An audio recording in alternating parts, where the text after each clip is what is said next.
I used to think family pranks only went as far as hiding the TV remote or changing the Wi-Fi password. But in that damned summer when I was 21, I realized some jokes are so cruel they rip trust apart and push you out of your own bloodline forever.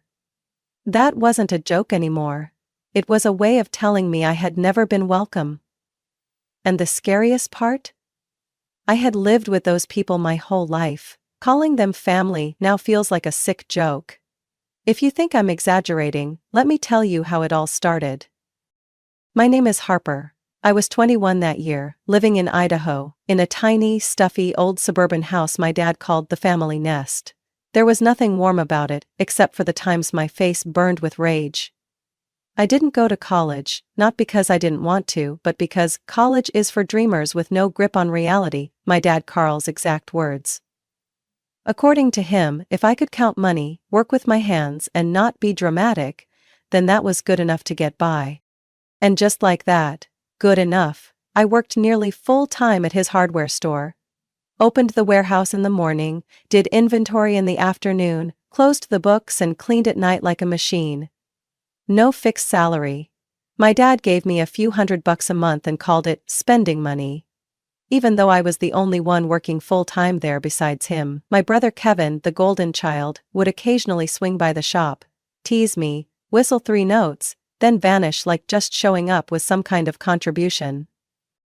Kevin was 2 years older than me, tall, smooth-talking, and seen by my dad as the perfect replica of himself. Every time Kevin said something pointless, my dad would laugh like it was the joke of the century. Me? Every time I tried to speak up, he'd frown and say, "You should learn to be quiet so you don't bother people." Some days it felt like I was living in a reality TV show, where I was the background character set up to make the 2 stars, my dad and Kevin, shine brighter. My mom Susan was the type who always wanted to keep the peace. She'd say, "Don't talk back to your father, you know how easily he gets mad." She was the only one in the house who was ever gentle with me, but that gentleness never turned into actual support.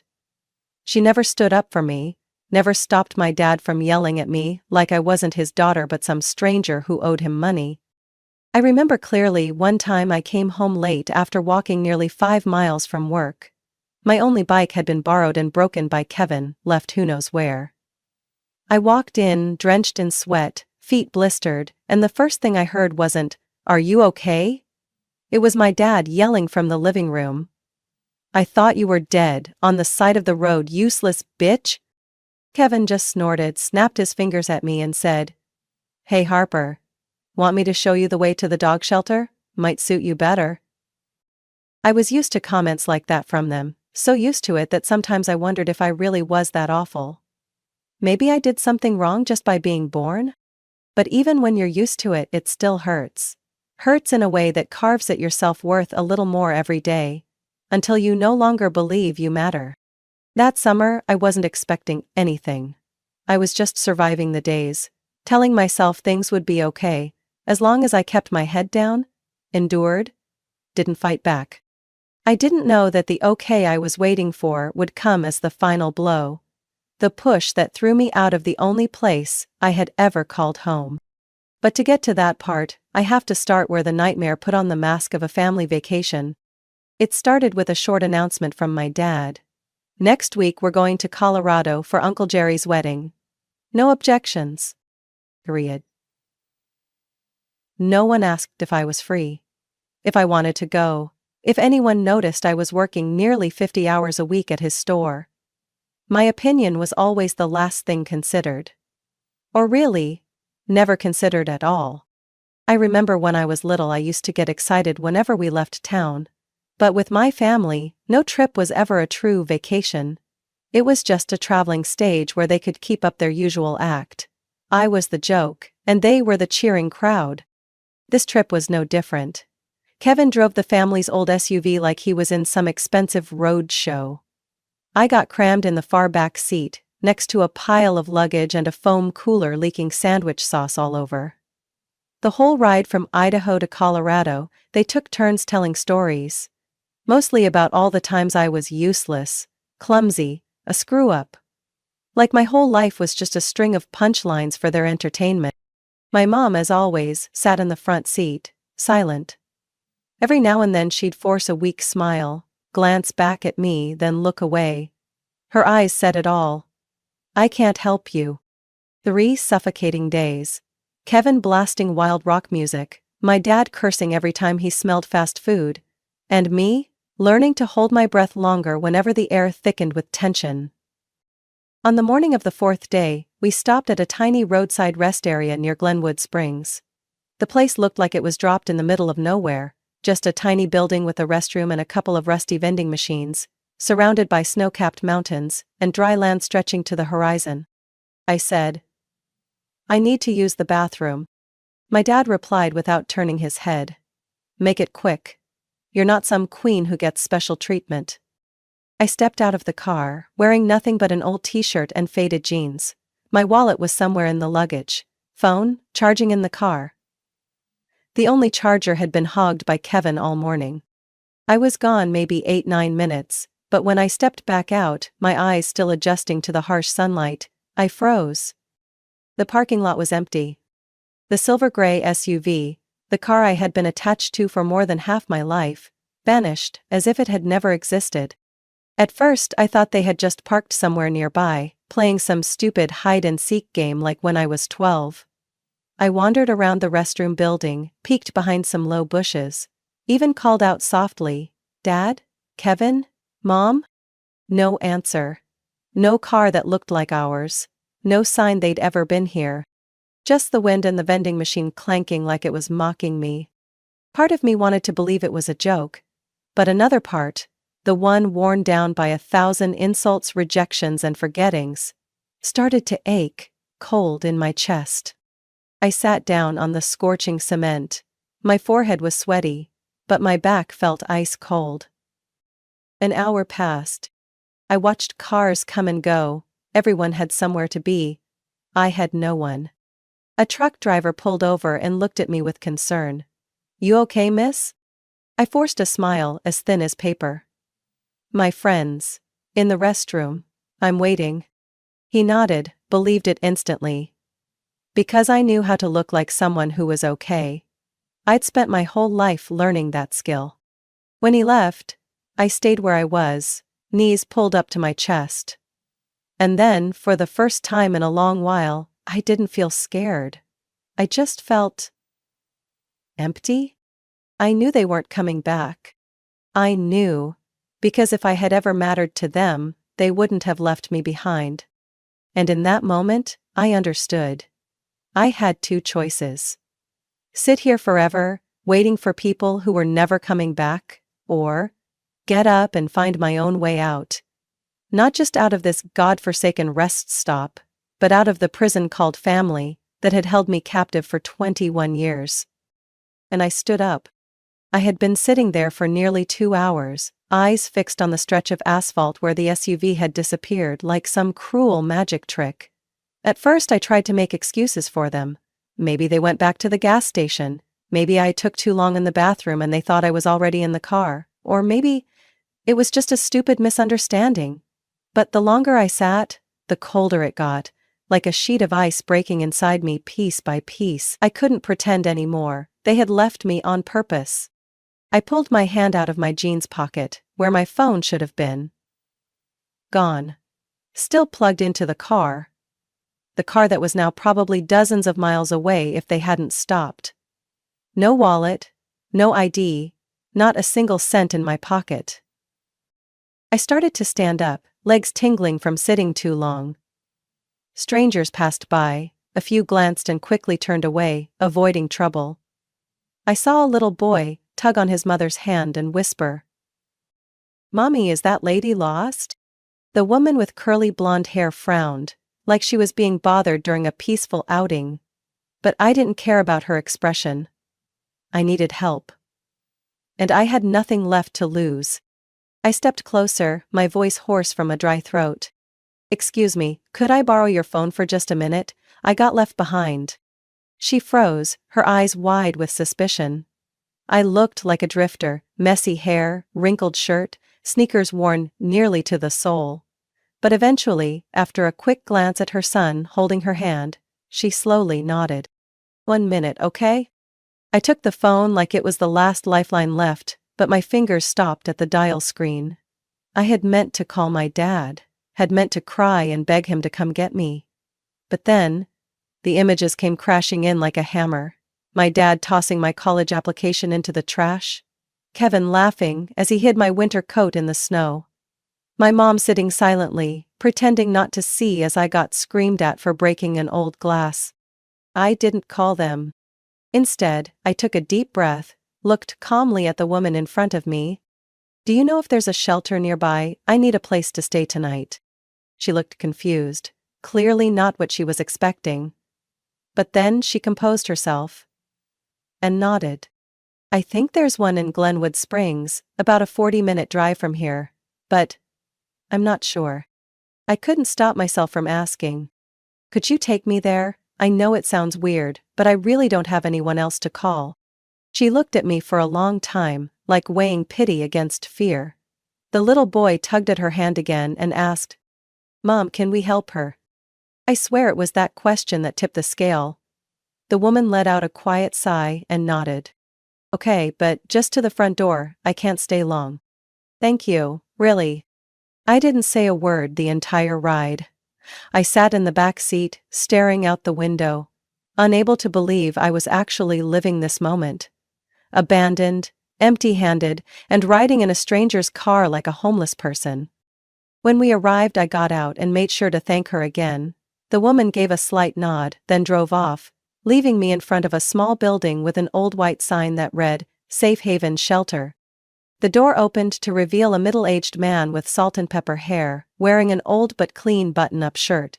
He looked me over from head to toe, and gently asked, "Do you need help?" I nodded, no tears, no shaking, just nodded. "Yes, I need a place to stay. I don't have any ID. I was left behind." He didn't ask any more questions. Didn't demand papers. Didn't look at me with pity. He just held out his hand. "Max, come in, young lady. We'll take care of things, one step at a time." As I stepped over the threshold, I had no idea what lay ahead. But one thing I knew for certain. I wasn't going back. No calls, no texts, no attempts to reconnect with people who had tossed me out like trash. I had been pushed out of the old world. Now it was time to find a new one, no matter how harsh it might be. I woke up the next morning on a rickety bunk bed in a small room shared with 3 other women. The mix of cleaning product and old sheets created a strange sensation. Unfamiliar, yet oddly safe. At least here, I wasn't called a burden. I wasn't yelled at for breathing the wrong way. Breakfast at the shelter was runny oatmeal and a bruised apple. I ate every bite. Not because it tasted good, but because I knew I needed the energy. And because today, I had to start over. Mr. Max, the shelter manager, let me use an old computer in the office to look things up. I searched for jobs that didn't require documentation, because everything I had, ID card, insurance, papers, had been in my dad's car. And now, I had nothing but my name. I typed into the search bar, "Cash Jobs, Grand Junction, Colorado." After an hour of sketchy listings, I stopped at one simple line. "Urgently hiring dishwasher, Sonny's Diner, cash pay, start immediately." The address was about 4 blocks away. I borrowed a hat from one of the women in the room, slipped on my nearly worn-out sneakers, and stepped onto the street, heart pounding like a war drum. Sonny's was a small diner with a sun-faded storefront and a tilted sign. The smell of fried grease and baked goods drifted out like a trap. I pushed open the door, and the little bell overhead rang like it was announcing that my life had just taken a sharp turn. The woman behind the counter looked to be in her 60s, short gray hair with streaks of soft purple.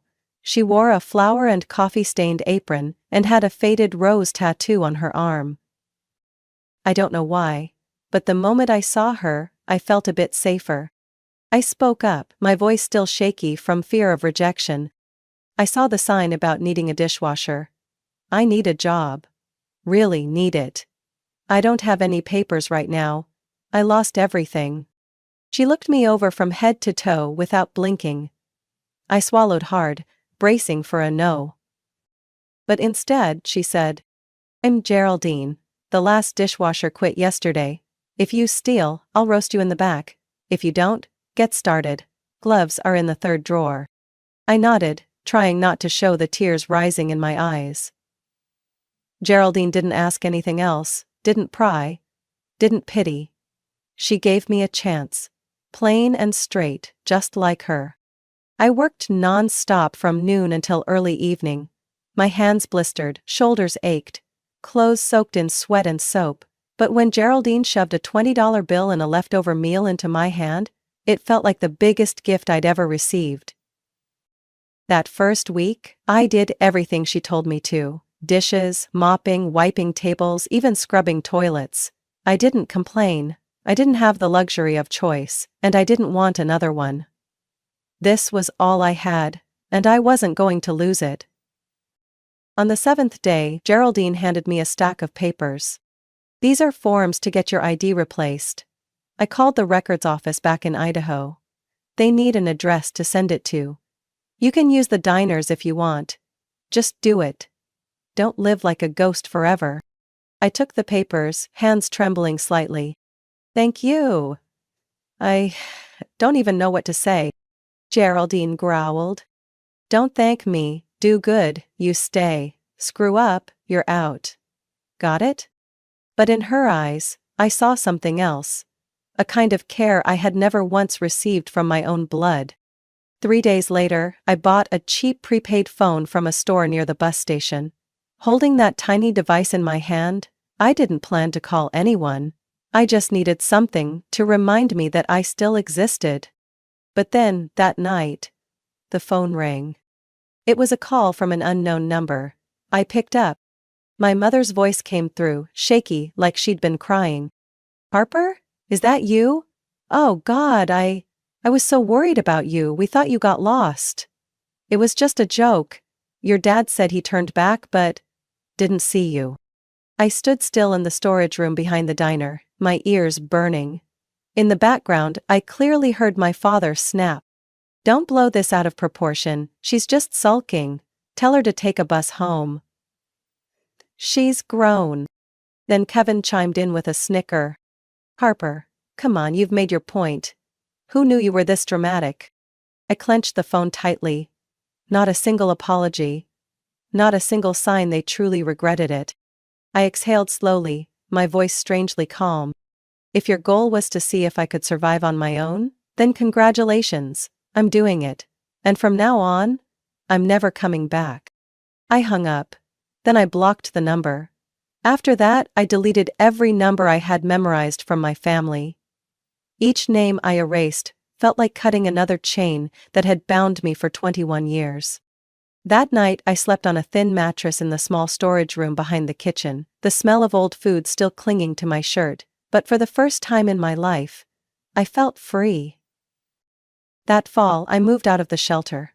With $300 saved from dishwashing and a few tips Geraldine stuffed into my pocket after overtime shifts, I rented a tiny one-bedroom apartment above a laundromat. The place had no AC, the window creaked every time the wind blew, and it always smelled faintly of downy. But it was the first thing I ever had that was mine.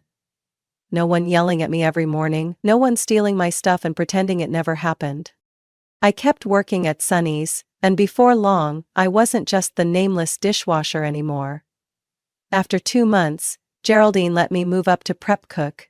She taught me how to chop onions without losing a finger, how to flip eggs without breaking the yolk, and most importantly, how to observe the whole kitchen like a conductor leading an orchestra. She said, "Harper, if you want to survive in this crazy world, you've got to learn to control every damn clink of a spoon on a plate. I see fire in your eyes. Don't let it go out." And I didn't let it go out. I started taking online classes at night. Nothing fancy like medicine or the arts. Just basic business management. Things like accounting, supply chains, how to run a small restaurant. I studied through long nights, my eyes burning after 10-hour shifts. But I didn't feel tired. I felt like I was making progress, little by little. Then Kendra showed up. She walked into Sunny's on a Tuesday afternoon, hair tied high, wearing headphones and holding a thick medical textbook. She ordered a Denver omelet, no tomatoes, and black coffee.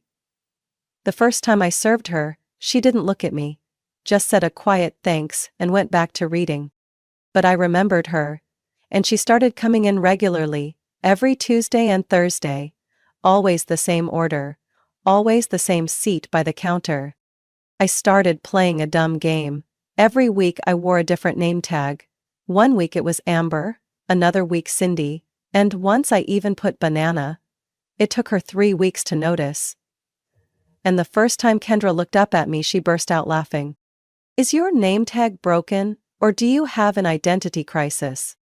I laughed. It was the first real laugh I'd had after a long cold year. We started dating. No roses, no fancy dinners, just pizza in the car, or coffee after a shift. 6 months later, Kendra moved into my tiny apartment.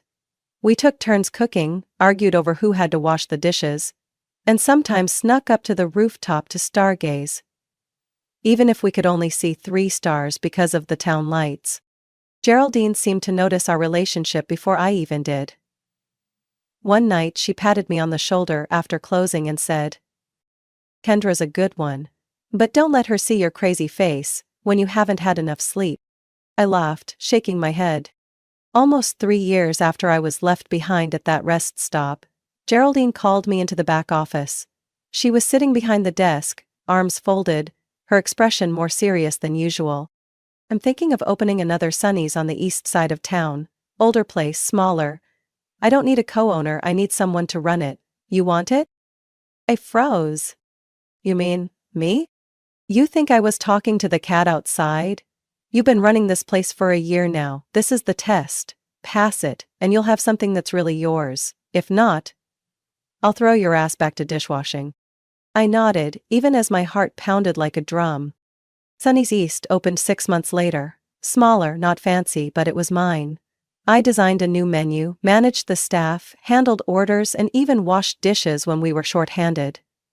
The first 3 months, I worked nearly 90 hours a week. I lost weight, had dark circles under my eyes. But customers kept coming back, more than I ever expected. Harper, the girl once left on the side of the road like trash, was now running a real diner.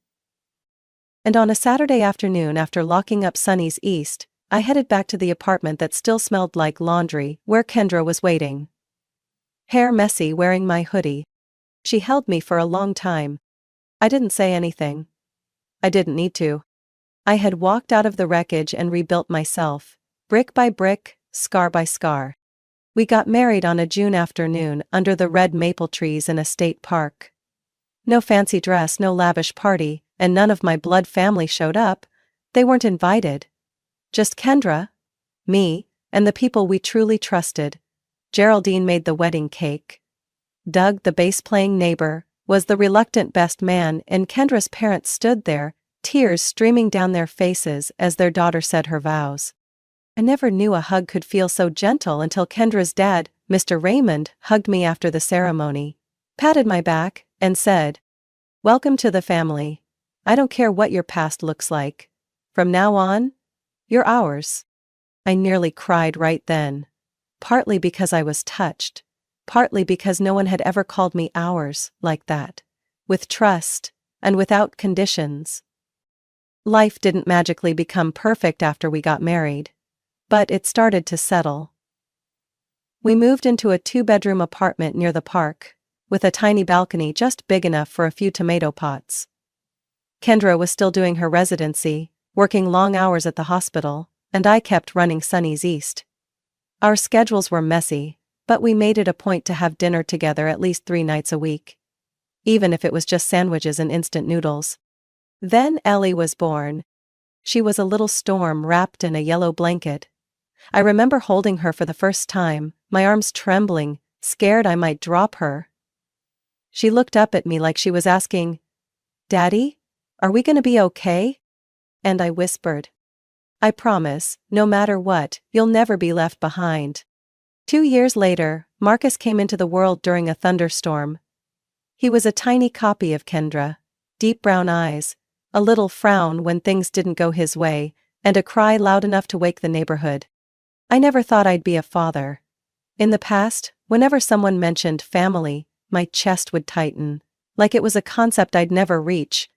But then, one late night, while changing Marcus's diaper under a dim nightlight, Ellie waddled into the room, clutching her teddy bear, yawning.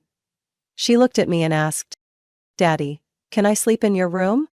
I lifted her onto the bed, tucked in both kids and lay between them, holding my whole world in my arms. Family. No longer a place filled with shouting, judgmental stares or cold silence. Now it was the sound of my daughter giggling when I used my monster voice. The scent of Kendra's hair when she fell asleep on the couch after a long shift. The tiny hand of Marcus, reaching for mine in his sleep. Every weekend, Kendra's parents came by. Her mom Doris brought pastries, lemonade and a mountain of parenting tips she collected from YouTube. Mr. Raymond read the paper, occasionally glancing up to ask, "How Sonny's doing, son? Let me know if you need help fixing anything at the diner." We celebrated Christmas with Kendra's family, played gift hunt in the backyard, baked gingerbread cookies, and sang carols under strings of twinkling lights. I used to think those things only existed in movies, but now, they were my reality. One morning while driving Ellie to preschool, she suddenly asked, "Daddy, was your old house like ours?" I nearly swerved out of the lane. I stayed quiet for a few seconds, then answered, "No, Ellie, my old house wasn't like ours. No one laughed, no one hugged. But now it's different. Our house has all of that." Ellie smiled, nodded, like she understood. And in the morning sunlight pouring through the windshield, I realized I had rewritten the meaning of family for myself. We don't get to choose where we're born. But I chose who gets to be in my life. And for the first time, I didn't feel like someone on the outside looking in at the lights. I was home. I had found my real family. One where love didn't come with conditions. Wasn't bound by blood, but built on trust, forgiveness, and choosing each other. Every single day. It was a Thursday afternoon, mid-shift, when Maya, the new employee at Sunny's East, called into the kitchen, her voice slightly awkward. Harper, someone's here, asking for you. They said they're family." I wiped my hands on my apron, my heart tightening instinctively. Family. A word I'd learned to tuck away in the darkest corner of memory for over 10 years. As I stepped outside, the world seemed to slow down. Standing in front of me was Carl, my father now clearly aged. Thinning hair, slightly hunched back, but still with that old air of authority in his eyes. Susan, my mother, stood slightly behind him, clutching her purse so tightly her knuckles had turned white. Kevin, my brother, looked the same, tall, shifty-eyed, hands in the pockets of a leather jacket like he was about to step onto a stage, and beside him stood a young woman I'd never met. Perfectly made-up face, lips pressed tight, probably Poppy, Kevin's second wife. I stood still, saying nothing. No smile, no tears. Carl broke the silence with a low, hoarse voice. "Harper, is that you?" I nodded coldly. "Yes. I'm Harper. As for who you are, I'm not so sure." No one answered. Susan brought a hand to her mouth trying to hold back tears. Kevin glanced around the diner, flicked his eyes toward the menu. Anything to avoid mine. Poppy leaned closer to her husband, clearly uncomfortable. Carl spoke again. "We need to talk. We're family after all." I looked them over once, then turned to Maya. "Back corner table, bring them water." We sat down, no one touched their glass. Kevin tried to smile. "This place looks nice. You own it?" I didn't answer. I looked straight at Carl. "Why now?" Susan pulled out a stack of papers and handed them to me. Hospital documents. Carl had heart failure, no insurance, the house had been foreclosed. Kevin was unemployed after 3 failed investments. Susan needed knee replacement surgery, but couldn't afford it. I placed the papers on the table without opening them.